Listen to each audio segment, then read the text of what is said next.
সেয়া দেখিব। প্ৰত্যেক বছৰে বেলেগ বেলেগ। এয়া যোৱা বছৰ গ'ল, এইবাৰ এতিয়া বহাগৰ পৰা আকৌ কৰিব। এই বছৰ আমাৰ ভাগ্য ভাল, 7টা আহিছে। কোনোবা বছৰ ইমান নাহে, এইবাৰ 7টা দিন পাম। গোটেই বছৰটো 365 দিনৰ ভিতৰত 7 দিন পাম। গতিকে ফোন কৰি দিব, দেখি ল'ব পাৰিব, মই কৈ দিম, হয়নে? তেওঁ ল'ৰা ছোৱালী যুৱক যুৱতী প্ৰজন্মসকলে শান্তিৰে বসবাস কৰক আৰু অপবিত্ৰ পৃথিৱীখনক যাতে আপোনালোকে পবিত্ৰ কৰিব পাৰক। গোবিন্দ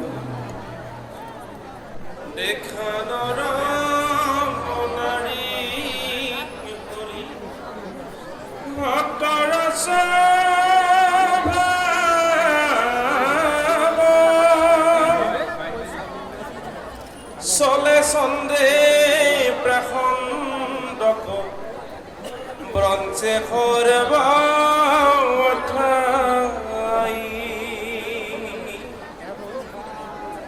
সবাকতে জীয়া কৰে কৃষ্ণ দেখে